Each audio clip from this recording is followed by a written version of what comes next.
नमस्कार, मैं हूं नगमा और आप देख रहे हैं हम लोग। कोविड से उभरती हुई अर्थव्यवस्था को त्योहारों से उम्मीद है, लेकिन लगातार बढ़ती हुई महंगाई ने क्या बाजार की रौनक फीकी कर दी है। दिल्ली के बाजारों में भीड़ तो काफी नजर आ रही है। कहीं लाजपत नगर हो, सरोजनी नगर हो, सदर बाजार हो, तमाम बाजारों में पैर रखने की जगह नहीं है जो तस्वीरें दिखा रही हैं। लेकिन लोग खरीदारी कितनी कर पा रहे हैं और क्या खरीद रहे हैं, क्योंकि खाने पीने के सामान, आटा, दाल, सब्जी, सभी की कीमतों में आग लगी हुई है। मल्टीपल अटैक है एक तरह से महंगाई का, और सबसे ज्यादा पेट्रोल और डीजल की मार। पेट्रोल और डीजल की आसमान छूती हुई कीमतें अब ₹125 के आंकड़े को छू रही हैं। आज भी पेट्रोल और डीजल की कीमतों में 35 पैसे की बढ़ोतरी हुई है। देखिए ग्राफिक के जरिए कि कहां पे क्या कीमत है पेट्रोल और डीजल की। जैसे दिल्ली शहर में पेट्रोल की कीमत ₹109.34 प्रति लीटर और डीजल ₹98.07 प्रति लीटर है। लेकिन मुंबई में पेट्रोल ₹115 प्रति लीटर पार कर गया है और डीजल भी 100 से ऊपर है, ₹106.23। चेन्नई में ₹106 प्रति लीटर है पेट्रोल और 102 डीजल। कोलकाता में देखिए तो ₹109.89 है पेट्रोल, यानी लगभग 110, और ₹101.19 प्रति लीटर है डीजल। तो ये है पेट्रोल और डीजल की लगातार बढ़ती हुई कीमतें। जाहिर है कि पेट्रोल और डीजल की कीमतों में जो लगातार बढ़ोतरी हो रही है, इससे सभी सामान की में भी जो दाम है उनके वो भी तेजी से बढ़ रहे हैं। जैसे कि रसोई गैस का सिलेंडर भी ₹1000 के पार है। सरसों तेल की कीमत इतनी ज्यादा बढ़ गई है, ₹210 प्रति लीटर जो है वो सरसों तेल मिल रहा है। आटा की कीमत बढ़ गई है। ये सब जो बुनियादी जरूरतें हैं हर घर की, ₹40 प्रति किलो तक आटा पहुंचा हुआ है। चावल की कीमत बढ़ी हुई है, अब ₹110 प्रति किलो तक चावल मिल रहा है। दाल की कीमत बढ़ी हुई है, यानी कि जो रोजमर्रा के इस्तेमाल होने की वस्तुएं हैं उन सब की कीमत जो है वो लगातार बढ़ी हुई है। दिवाली जैसे सबसे बड़े त्योहारी मौसम में भी महंगाई की आग जो है वो सबकी जेब जला जरूर रही है। लोगों को खटक रही है महंगाई। दिवाली के लिए दुकानें सजी हुई हैं, लेकिन क्या खरीदारों की संख्या भी उतनी ही है जैसे कि हमेशा निकलती थी? क्योंकि महामारी से अर्थव्यवस्था उबर रही है तो लोग भी उबर रहे हैं हर तरह से, उनकी जेब पर भी काफी असर पड़ा है। महंगाई ने दिवाली में क्या लोगों का दिवाला निकाला है जिस तरह की महंगाई है, और लगाम लगने की सूरत दूर दूर तक नहीं दिखाई दे रही है। यानी महंगाई कई फ्रंट पर लोगों को पर हमले कर रही है।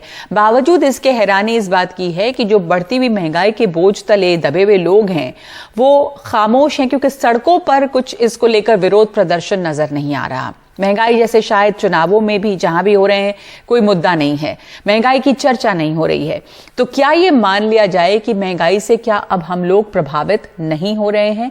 ये हम सवाल पूछ रहे हैं। और हमारे साथ इस समय मेहमान मौजूद हैं। आपको बता दें कि हमारे साथ अलका लांबा हैं, कांग्रेस की प्रवक्ता, और हमारे साथ जुड़ रहे हैं बीजेपी के नेता आलोक वत्स, हमारे साथ प्रवीण खंडेलवाल जुड़ रहे हैं, और साथ साथ हमारे साथ अभिषेक राम हैं जो अर्थशास्त्री हैं, और प्रवीण खंडेलवाल जो हैं वो मार्केट का हाल हमें बताएंगे कि क्या लोग खरीदारी करने आ रहे हैं। वो सेक्रेटरी जनरल हैं CAIT की, यानी कि confederation of all India traders. आप सभी का बहुत बहुत स्वागत है। और मैं प्रवीण खंडेलवाल आपसे अगर शुरुआत करूं, हमने अभी अभी अपने यहाँ तस्वीरें दिखाई खबरों में, हेडलाइन में, कि जो बाजार हैं दिल्ली की अगर हम बात करें, ऐसा कई बड़े शहरों में हो रहा होगा, तो जो बाजार हैं वो खचाखच भरे हुए हैं और पैर रखने की जगह नहीं है। सरोजनी नगर, सदर बाजार, लाजपत नगर या इस तरह के जो बाजार होते हैं जहां पर काफी भीड़ भाड़ होती है।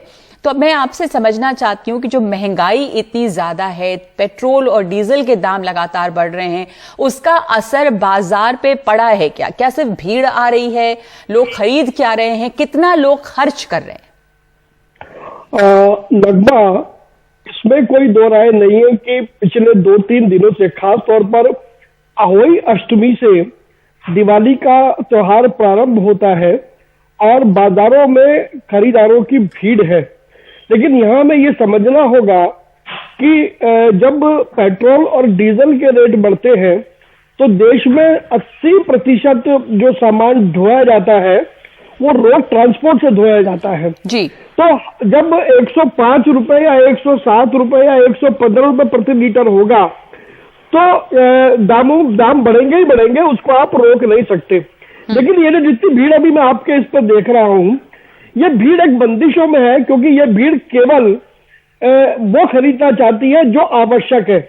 वो भीड़ लग्जरी की वस्तुएं नहीं खरीदना चाहती। पहले क्या होता था, हम बाजार गए और हमने कहा कि चलिए ये भी ले लें, ये भी ले लें। अब ऐसा बिल्कुल भी नहीं है, क्योंकि कोविड ने हमको ये सिखा दिया कि अपने घर में एक इमरजेंसी कोष हर व्यक्ति को रखना चाहिए।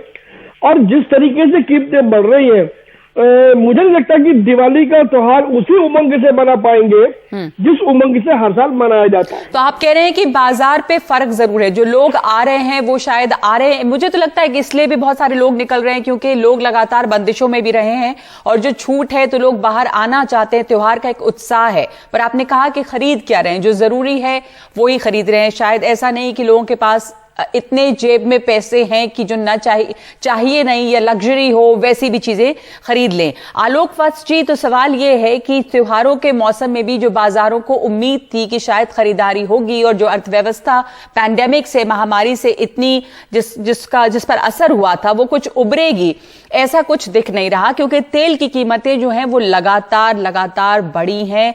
तो सवाल यही है कि जनता पर ये तेल का प्रहार कब तक जारी रहेगा? देखिए नगमा जी, इसमें कोई शक नहीं है कि तेल की कीमतों में लगातार इजाफा हो रहा है, लेकिन इसके अगर कारणों में आप जाएंगी तो ये तो 2014-15 की देन है कांग्रेस शासन की, जिस समय इन्होंने 1,04,000 करोड़ का ऑयल बॉन्ड इशू जारी किया और इन्होंने प्राइसेस को स्टेबल रखा। आज उनके मैच्योरिटी का टाइम आ गया है। 1.4 लाख करोड़ का अब ये रिडेम्पशन टाइम आ चुका है जी, विद इंटरेस्ट, जो हम डिनाई नहीं कर सकते पेमेंट करने से। तो अगर हम सिर्फ इंटरेस्ट पे करते हैं तो बॉन्ड रिडेम्पशन सिर्फ हम 3,500 करोड़ का कर पा रहे हैं और ये अभी सब मैच्योर हो रहे हैं ये लगातार। और उसके बाद जो सेकेंड कोविड का मार पड़ा नहीं, लेकिन अब आप इतने देखिए, आप लगातार सरकार में यहाँ पे अब केंद्र में मोदी सरकार है, अब आप ये कहते रहेंगे अगर बार बार तो लोग तो आपसे ही पूछेगी सरकार आपकी है कि लगातार तेल के दाम बढ़ रहे हैं। जब तेल के दाम क्रूड मार्केट में घटे थे तो भी उसका फायदा नहीं मिला। पेट्रोल प्राइसेस अगर देखें, तेल की कीमतों में पेट्रोल के दाम तो पिछले 4 हफ्तों में आंकड़े हैं कि 21 बार बढ़ाए गए हैं पेट्रोल के दाम, और डीजल के दाम अगर 24 सितंबर से देखें तो वो लगा 24 बार बढ़ाए गए हैं। तो अलका लांबा भी हमारे साथ हैं। ये कांग्रेस की गलती है जिसको कि अब हम लोग झेल रहे हैं अलका, क्योंकि हर बार जब हम लोग बीजेपी के नेताओं से सवाल पूछते हैं कि क्यों बढ़ रहे हैं दाम, तो यही कि जो कांग्रेस के समय में गलतियां हुई उसको झेल रहे हैं हम लोग। 2014 से पहले जो महंगाई वार होती थी, बहुत हुई महंगाई की मार, अब वो केंद्र सरकार का उपहार हो गई है। मैं इसको सीधा, ये जो आप शहरों के बाजार दिखा रही है, उससे दूर भी एक भारत है गांव के अंदर, जो गांव 80 करोड़ लोगों को केंद्र की सरकार हमारे किसानों के दम पर दावा करती है 80 करोड़ लोगों को 2 और 3 किलो रुपए वाला मुफ्त राशन दे रहे हैं। यहाँ आप और हम चर्चा अदानी अंबानी की नहीं कर रहे, हम उस 80 करोड़ के गरीब मध्यम वर्गीय परिवारों की कर रहे हैं। हमें ध्यान रखना चाहिए। ये 2,000 रुपए का भी सिलेंडर हो जाए, 200 रुपए लीटर पेट्रोल डीजल हो जाए, नगमा पूंजीपति मित्रों को फर्क नहीं पड़ेगा, ना उनको जो सत्ता में बैठे हुए आज मिलाई खा रहे हैं। ये बात और चिंता उन 80 करोड़ लोगों की है। मनरेगा पर आ रही हूं क्योंकि मनरेगा जो गांव का बेरोजगार है उसकी एक लाइफ लाइन है। आपको पता है मनरेगा के तहत जो है बजट 70,000 करोड़ का खत्म हो चुका है, 5 महीने अभी बाकी हैं और उसमें 8,600 करोड़ 8,600 करोड़ अभी बकाया है, पैसा नहीं मिल रहा। आपकी बात मैं मान रही हूं, मैं आपसे पूछ रही हूँ कि जो अभी आलोक वत्स कह रहे थे कि जो पेट्रोल और डीजल के दाम बढ़ रहे हैं वो इसलिए क्योंकि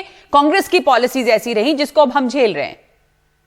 अंतरराष्ट्रीय बाजार की कीमतें क्या कांग्रेस तय कर रही है आज भी और तब भी जब मनमोहन सिंह जी की सरकार थी नगमा 2014 में 140। तो फिर तो यही तर्क वो देंगे कि चूंकि अंतरराष्ट्रीय बाजार में क्रूड ऑयल के दाम बढ़े हैं इसी के लिए हम दाम बढ़ा रहे हैं पेट्रोल डीजल के। माफी चाहूंगी, दुरुस्त करिए जानकारी को। अंतरराष्ट्रीय बाजार में कीमतें स्थिर हैं, $80 प्रति बैरल है और स्थिर है, लेकिन यहाँ पर पिछले 28 दिनों से लगातार दाम बढ़कर ठीक है, मैं ये इसके ऊपर एक क्लैरिफाई कर लूं। अभिषेक हमारे साथ मौजूद है, अभिषेक राम अर्थशास्त्री हैं। 1 मिनट अलका, वापस आऊंगी। आपने अंतर्राष्ट्रीय बाजार में क्रूड ऑयल के दाम की बात की। एक वो दौर था अभिषेक जी जब तेल के दाम इतने गिरे थे क्रूड ऑयल के, पर उसका भी फायदा क्यों नहीं भारत में मिला, ये भी समझना जरूरी है। क्योंकि ऐसा था कि पैसे दे के, एक जोक चल रहा था कि पैसे दिए जा रहे हैं कि आप तेल ले लीजिए, लेकिन अभी क्या स्थिति है? तेल के दाम, क्रूड ऑयल की प्राइस कुछ बड़ी तो है? नहीं, देखिए वो बात सही है कि वो नेगेटिव में चले गए थे, लेकिन इसको जरा एक दूसरी तरीके से समझते हैं। जरा समस्या वो, इंडिया पहले क्या करता था, सिर्फ ओपेक कंट्रीज से तेल खरीदता था और उसके लिए एनुअल कॉन्ट्रैक्ट करते थे कि हम आपसे इतना तेल खरीदेंगे, और हम 84% आज भी इंपोर्ट करते हैं। हम सिर्फ कंजम्पशन हम 16%, इंडिया में डोमेस्टिकली हम सिर्फ 16% बढ़ा पाते हैं। इंडिया ने एनुअल कॉन्ट्रैक्ट्स कुछ कम कर दिए, अब हम स्पॉट मार्केट से खरीदते हैं। हमारा जो स्पॉट मार्केट से परचेज हो गई वो 35%, हम टोटल इंपोर्ट का 35% हम स्पॉट मार्केट से खरीदते हैं। यानी जब वो नेगेटिव में चले गए या कम पैसों में चले गए तो हम उसका बेनिफिट ले रहे थे। लेकिन इंडिया ने क्या करा, इंडिया का जो बेसिक सप्लायर्स थे ओपेक कंट्रीज, धीरे धीरे यूएस से दोस्ती करने के चक्कर में वहां से तेल खरीदना कम कर दिया। आज हमारी जो पोजीशन है तेल की, हम सबसे ज्यादा इंपोर्ट करते हैं इराक से, सेकंड नंबर पे यूएस से, नाइजीरिया से थर्ड नंबर पर, सऊदी अरेबिया चौथे नंबर पर। ओपेक कंट्रीज से क्या था कि वो इंडियन रुपीज में पैसा लेते थे तो हमें फॉरेन एक्सचेंज फ्लक्चुएशन नहीं देना पड़ता था। यूएस से हमें खरीदने पर फॉरेन एक्सचेंज फ्लक्चुएशन भी देना पड़ता। ये ट्रम्प सरकार में शुरू हुआ, वहां से इंपोर्ट बढ़ाना। दूसरा, यूएस से खरीदने में हमें ट्रांसपोर्टेशन कॉस्ट बहुत ज्यादा पड़ती है, प्लस डिले होता है, इसलिए हम तेल को कंट्रोल नहीं कर पाए। और जहां तक पैसे की बात है, कलेक्शन की बात है, जब लास्ट ईयर रेट कम हुए तो हमने 12 रुपए एक्साइज ड्यूटी एडिशनल लगा दी तेल पर। इससे क्या हुआ कि जो 2.38 लाख करोड़ रुपीस की एक्साइज ड्यूटी 2019-20 में आई थी, वो बढ़कर 2020-21 में 3.8 लाख करोड़ रुपीस हो गई।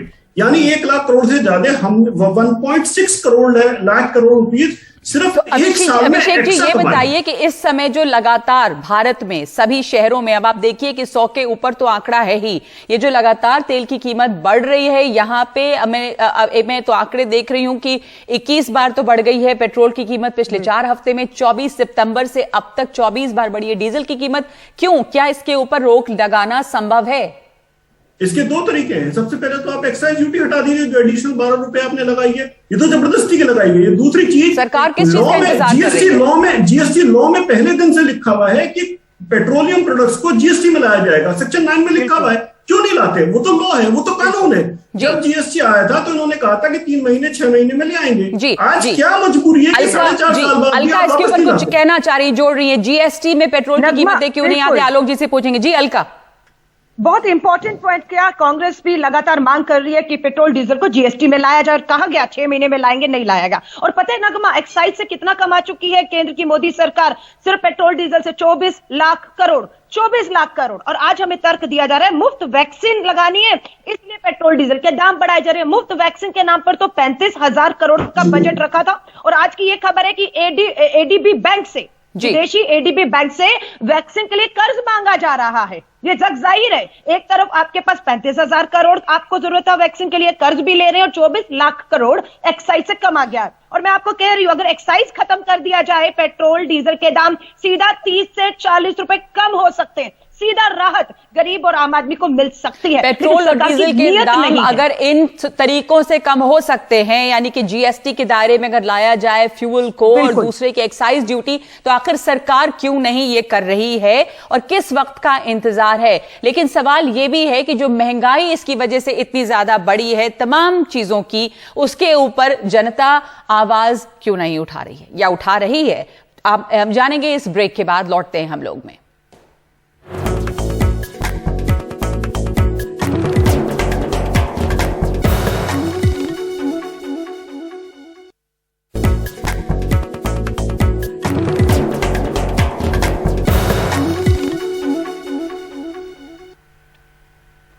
हम लोग चर्चा कर रहे हैं महंगाई पर और आपसे पूछ रहे हैं कि क्या महंगाई ने आपका बजट दिवाली में गड़बड़ाया है, क्या इसका असर आपकी जेब पर पड़ रहा है? हमारे साथ अलका लांबा है, कांग्रेस की प्रवक्ता प्रवीण खंडेलवाल हमारे साथ जुड़े हैं, secretary general confederation of all India traders, Alok Vats नेता बीजेपी और अभिषेक राम। आप अपनी बात कहना चाह रहे थे प्रवीण जी। ब्रेक लेने के पहले हम चर्चा कर रहे थे लगातार बढ़ते हुए तेल की कीमत पर कि क्यों नहीं सरकार इसको कंट्रोल कर पा रही है, एक्साइज ड्यूटी कम करके जीएसटी के दायरे में इसे लाकर, और क्योंकि इससे जुड़े हैं रसोई गैस के दाम और तमाम जरूरी चीजें जिसका असर बाजार पे पड़ता है, लोगों की जेब पर असर पड़ता है। प्रवीण जी। नगमा, आपको जानकर के ताज्जुब होगा कि जीएसटी काउंसिल में कुछ राज्यों का कार्टेल काम करता है, कुछ राज्यों का गिरोह काम करता है। और जब भी अलका जी अपने हाई कमान से पूछ रहे, जब भी वहां पर इसको पेट्रोल और डीजल को जीएसटी में लाने की बात आई तो सबसे पहला विरोध महाराष्ट्र ने किया, दूसरा विरोध गुजरात ने किया, तीसरा विरोध पंजाब ने किया। ये हमारे देश के सभी राज्य दो चीजों में बटे हैं, एक प्रोड्यूसिंग स्टेट, एक कंज्यूमर स्टेट। ये जितने प्रोड्यूसिंग स्टेट है ये अब तक दादागिरी करते आए हैं। इनका ये कहना है कि जो हमें पैसा मिलता है वो अंदाजन 35 से 40% हमारे रेवेन्यू का होता है।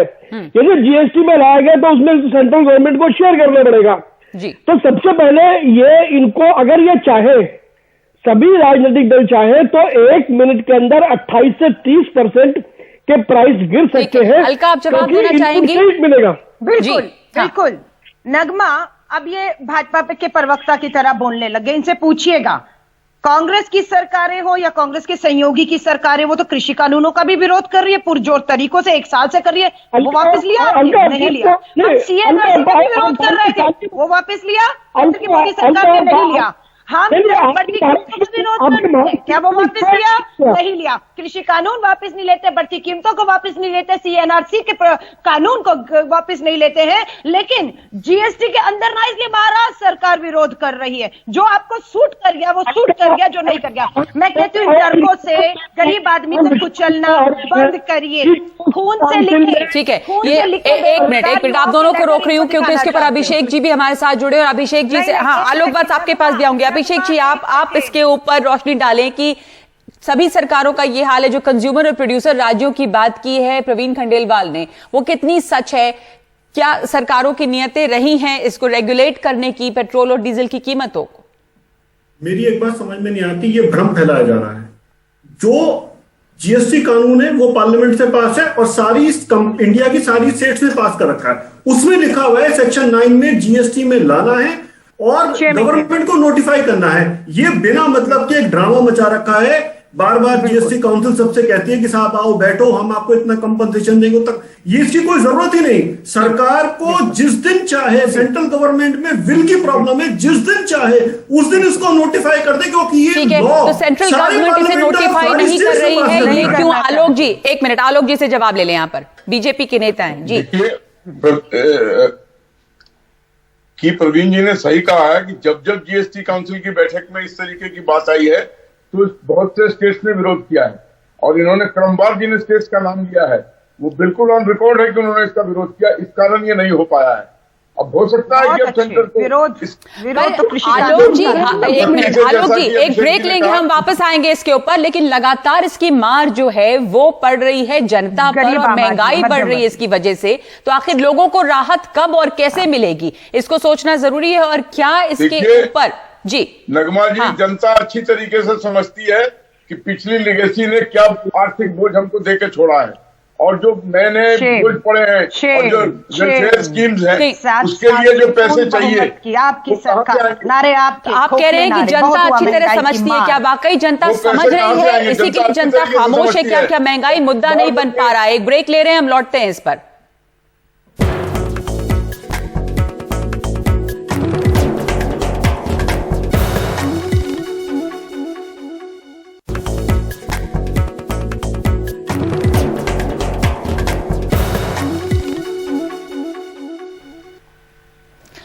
महंगाई लगातार बढ़ रही है और पेट्रोल डीजल के साथ साथ सभी चीजों की कीमतें आसमान छू रही हैं। ऐसे में लोगों की जेब पर, खास करके त्योहारों के मौसम पर कितना असर पड़ा है, हम इस पर चर्चा कर रहे हैं।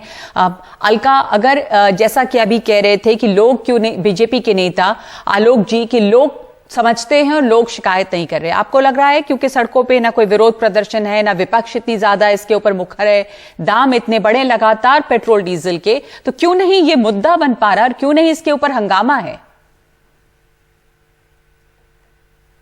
अलका, आप शायद म्यूट पे हैं।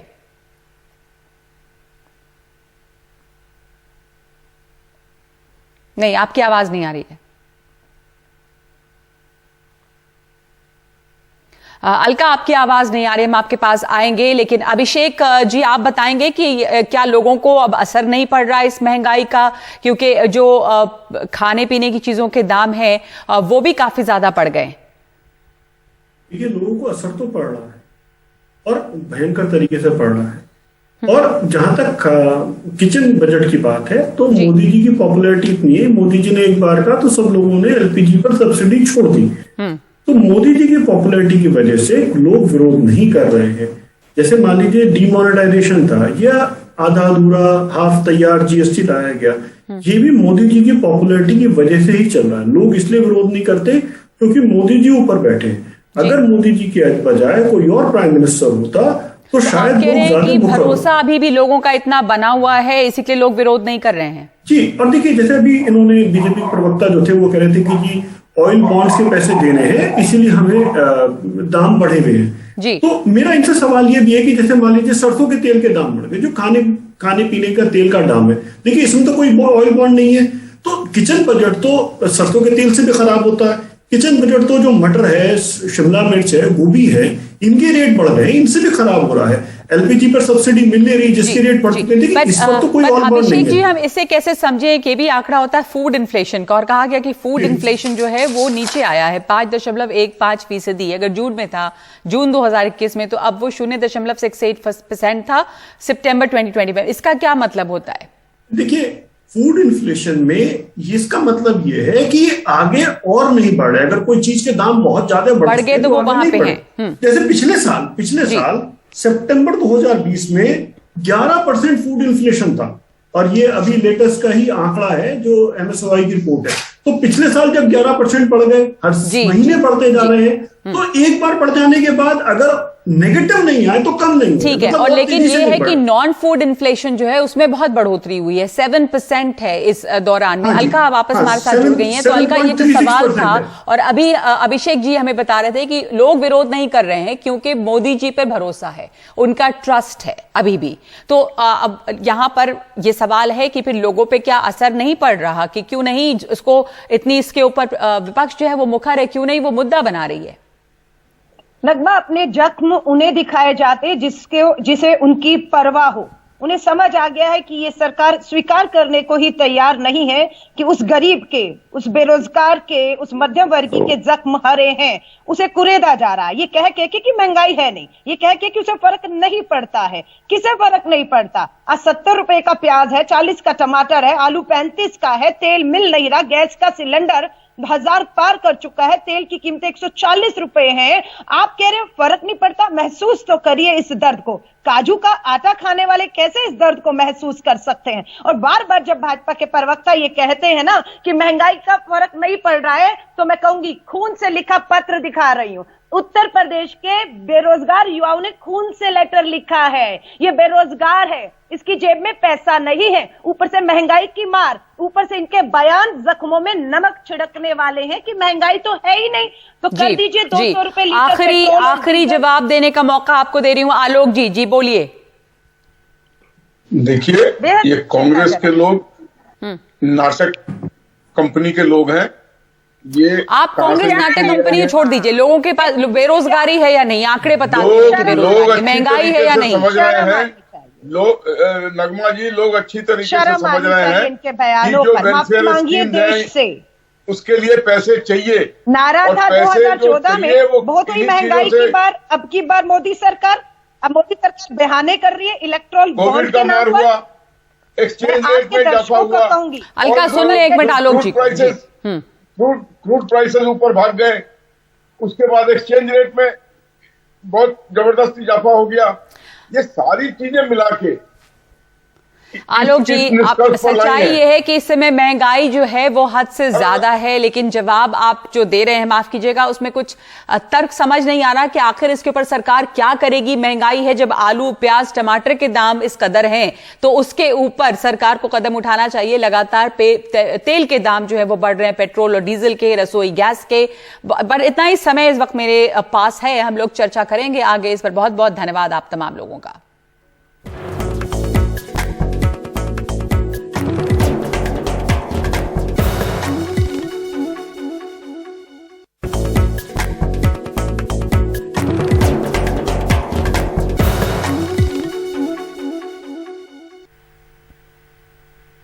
तो हम लोग ये चर्चा कर रहे थे कि दिवाली का बजट क्या लगातार बढ़ती हुई महंगाई ने बिगाड़ दिया है, क्योंकि लगातार 5वें दिन भी पेट्रोल और डीजल के दाम बढ़े हैं। दिल्ली छोड़कर तमाम महानगरों में 100 के ऊपर है डीजल भी।